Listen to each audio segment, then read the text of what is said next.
Hi friends, my name is Katie Robinson and welcome back to my channel, The Full Bucket Vlogs. I'm sure by now, even though I am kind of recording this in real time, you guys will know that Michael and I are pregnant with our first baby and it is due in May. We are so excited, like literally I'm over the moon. Like we are both so excited to be parents, and being a first-time mom, this is like totally a new experience for me. So I wanted to kind of record the journey and share it with you guys and kind of give you updates week to week on how things have been going, what I've been feeling. I've been reading a ton of books, and I used to work in labor and delivery and for a gynecologist. So I have kind of a lot of background knowledge in women's health, but going through it firsthand is definitely a different experience than knowing all the book knowledge. So combining the science book knowledge with like what I'm feeling day to day, I wanted to share with you guys some of like how I'm feeling, what's been making me feel better, things that have been really helpful, basically like my pregnancy essentials week by week. So this is that journey.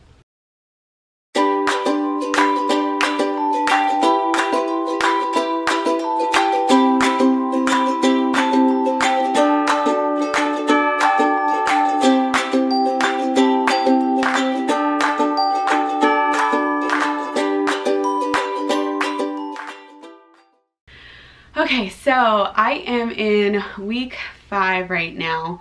I definitely like feel, I've been feeling certain pregnancy symptoms, but not others. So I kind of didn't know I was pregnant. Michael and I like wanted to have a baby, but weren't really trying. And so I kind of knew like when I was ovulating according to an app, but because my period is super irregular, we didn't actually think that it was going to happen as easily as it did.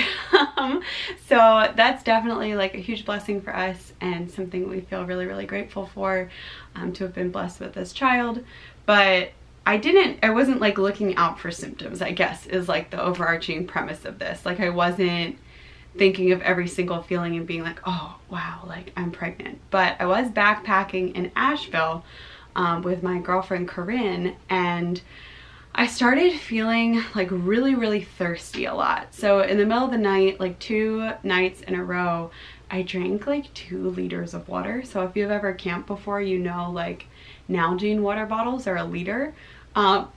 Imagine like waking up in the middle of the night in a hammock and guzzling like a 2-liter soda bottle full of water. That is what I did, and like chugged it, like so much water. And I was probably dehydrating myself during the day, like I didn't really think about it, but I also was just really thirsty a lot. So that was one thing that kind of set me off, and I remember a couple people telling me when they were first pregnant that was like one of the initial symptoms. So I had to pee a lot and I was really thirsty. So that was one thing, and my breasts were very tender, like very tender. And I don't generally have super tender breasts. I actually have like a fibrous lump in my left breast, and my breast got so tender, like it hurt to like brush it against things. So really tender boobs, and really thirsty.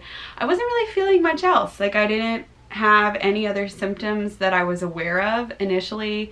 I would say in week 5, I started feeling a lot of like lower abdominal pain. Like let's say you do like a really hard lower ab workout. That's kind of what I felt like my central lower abs below my belly button were like really hurting, and I would just like cramp really hard during the day. And definitely like, I'm sure it's not like contractions like when you have a baby, but it was pretty up there as far as like worst day of my period cramps in my central abdomen. And I read, just so you guys know, like I was freaking out. I was like, oh, am I having a miscarriage? Like I had no idea. I hadn't even told my mom yet, so I couldn't talk to anybody about it really except Michael. And Michael's like, oh, I'm sorry. And he was trying to be empathetic, but I'm like freaking out over here. And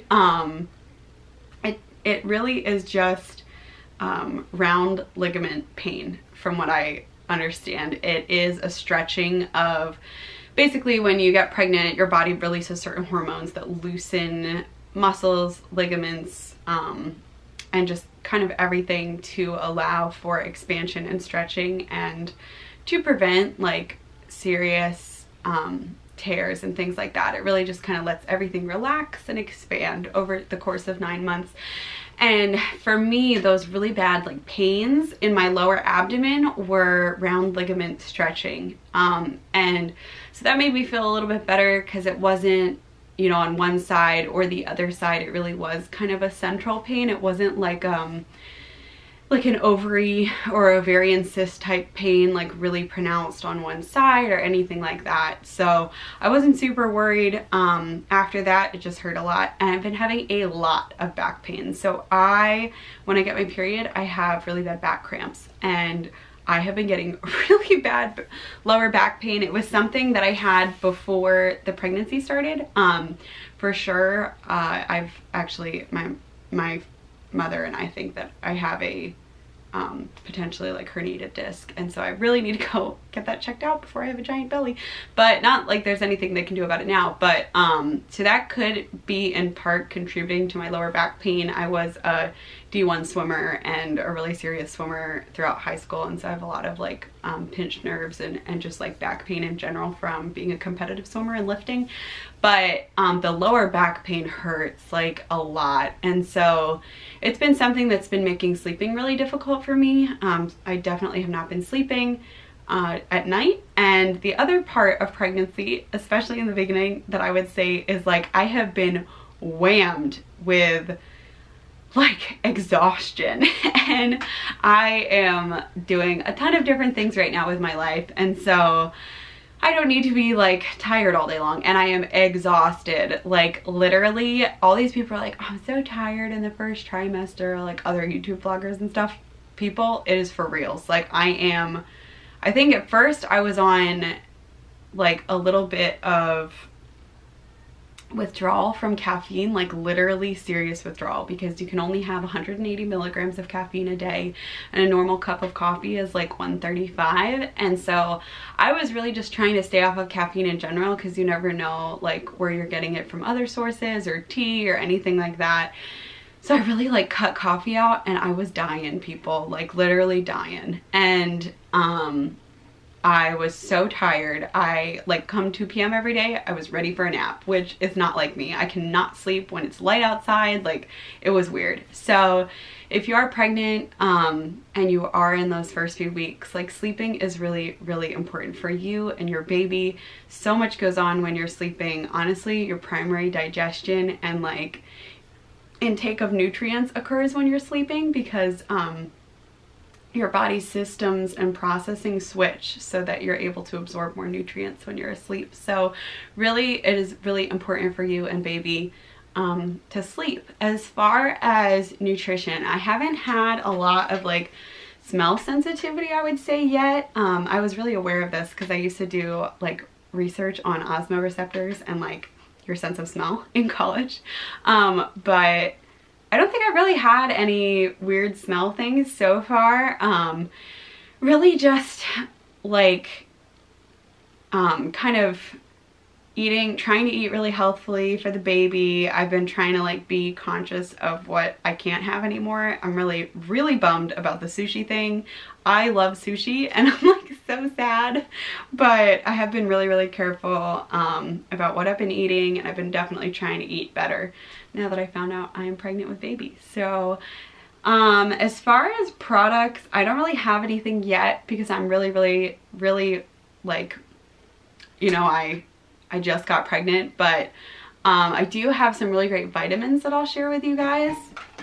So for sure, I am like not a medical practitioner, and these are just my personal preferences that I have done research about and chosen to go with. So you can absolutely do your own research, talk to your doctor, and they will have tons of advice. This is in no way like a promotion for these items, but the prenatal vitamins that I'm using are these two. So I personally prefer the taste of the Nature made the gummies. I don't know if you guys can see that, but these are actually the ones I'm taking right now. They have 200 milligrams of DHA. So for me, being a neuroscientist and a grad student in psych, I am big on DHA, folic acid, all of that.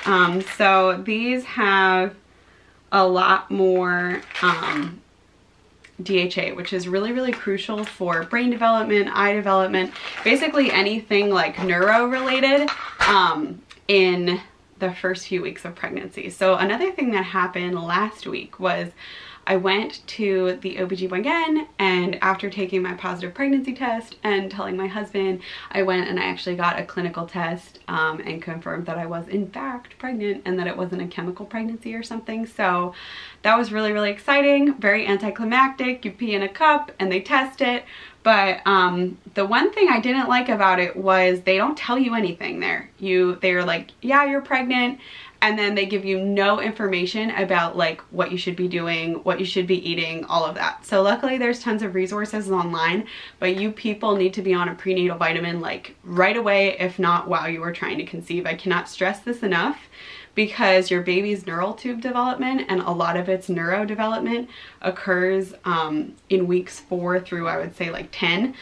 Obviously it happens throughout the entire process, but the closing of the neural tube is in those like weeks 6 to 8. And so you have to be on a prenatal vitamin that has enough folic acid and DHA like to help your baby's brain and neural development occur without issues. So those are the things that help you prevent spina bifida and other really serious birth defects that are all neuro related. So please, please, please get on a prenatal vitamin. If you don't know which one to take, research it. That being said, they also sell folic acid on its own in the store. I wouldn't recommend taking extra, because I've actually, maybe take something that has like 200 milligrams of DHA, but I looked into additional pills and read a lot of research that was published by the NIH, the National Institute of Health. And actually taking too much folic acid has also been linked to autism and kind of different auditory abnormalities as well. So make sure you're on a prenatal vitamin. If you're week 5, let me know in the comments below what you're feeling. I'm sure your symptoms are different than mine, because we're all growing like wonderful and amazing babies that are each unique creations. And it's so exciting. So I'm really excited to share this journey with you guys. Stay tuned for next week's update, and I'll talk to you soon. Oh, also, if you aren't already subscribed, make sure you hit the subscribe button, tap the little bell to get updates, and share my video on your Instagram story and tag me at Catherine Alona for a shout out from me. Bye guys.